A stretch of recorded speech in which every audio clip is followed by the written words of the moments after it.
नमस्कार। चलिए आज भारत के नक्शे के साथ एक मजेदार चैलेंज लेते हैं। देखते हैं कि हम अपने ही देश के राज्यों को सिर्फ उनके आकार से कितना अच्छा पहचानते हैं। तैयार हैं? देखिए, हम सबने स्कूल में भारत का नक्शा तो पढ़ा ही है, लेकिन सवाल ये है कि हम असल में उसे कितनी अच्छी तरह जानते हैं। क्या सिर्फ एक आउटलाइन देखकर किसी राज्य को पहचाना जा सकता है? आज यही पता लगाते हैं। और इस सफर में हमारी मदद करेगा ये सिंपल सा क्विज। इसे एक पजल बोर्ड की तरह समझ लीजिए, जिसे हम एक एक करके साथ में हल करने वाले हैं। तो चलिए शुरू करते हैं ये मजेदार चैलेंज। ठीक है, तो हमारा पहला राउंड है द वेस्टर्न स्टेट्स चैलेंज। यहाँ भारत के पश्चिमी हिस्से से 3 पहेलियां होंगी। देखते हैं कि इन्हें कितनी जल्दी पहचाना जा सकता है। तो ये रहा पहला सुराग। ये जो आउटलाइन आप देख रहे हैं, ये एरिया के हिसाब से भारत का सबसे बड़ा राज्य है। इसके शेप को जरा ध्यान से देखिए। कोई नाम आ रहा है दिमाग में? तो कौन सा राज्य है ये? सोचिए सोचिए। एक हिंट और देता हूँ, भारत का सबसे बड़ा रेगिस्तान भी यहीं पर है। और अगर आपने सोचा राजस्थान, तो बिल्कुल सही। जी हाँ, अपने विशाल थार रेगिस्तान और आलीशान किलों के साथ राजस्थान ही भारत का सबसे बड़ा राज्य है। जिन्होंने ये पहचान लिया, क्या शानदार शुरुआत है। चलिए फटाफट से दूसरी पहेली की तरफ बढ़ते हैं। सुराग है, ये अपने बीचेस के लिए मशहूर एक छोटा तटीय राज्य है। इसका मैप का जो आउटलाइन है वो पहले वाले से काफी अलग है ना? तो ये कौन सा तटीय रत्न है? छोटा सा, खूबसूरत और समंदर के किनारे। ये तो आसान होना चाहिए। बिल्कुल सही, ये है गोवा। अपने सुंदर समुद्र तटों और वाइब्रेंट कल्चर के लिए फेमस गोवा भारत के सबसे पॉपुलर टूरिस्ट डेस्टिनेशंस में से एक है। ओके, तो पहले राउंड की आखिरी पहेली।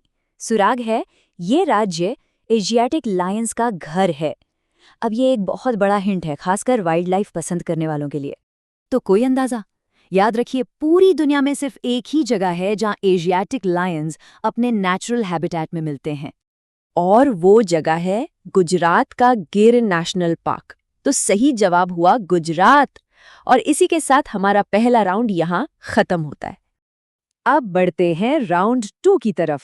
इस बार हम भारत के उत्तरी और पूर्वी हिस्सों की सैर करेंगे। 3 और राज्य, 3 और पहेलियां हमारा इंतजार कर रही हैं। तो पहेली नंबर 4। सुराग है, ये राज्य अपनी 5 नदियों और जबरदस्त अनाज उत्पादन के लिए जाना जाता है। पता है, इसके नाम में ही इसका सबसे बड़ा सुराग छिपा है। तो क्या नाम है इस राज्य का? सोचिए, 5 नदियां। पंज का मतलब होता है 5 और आब का मतलब होता है पानी। अब तो क्लिक हो गया होगा। जी हाँ, जवाब है पंजाब।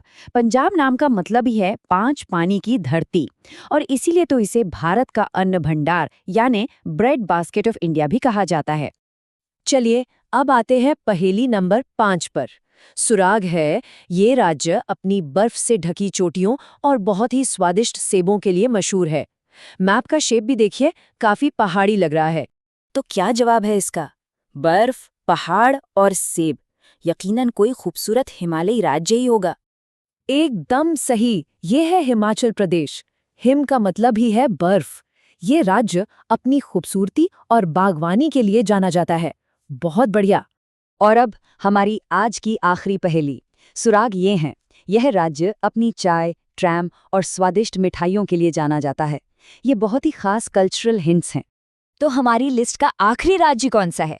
दार्जिलिंग की चाय, कोलकाता की ट्रैम और उन मिठाइयों की तो बात ही क्या है।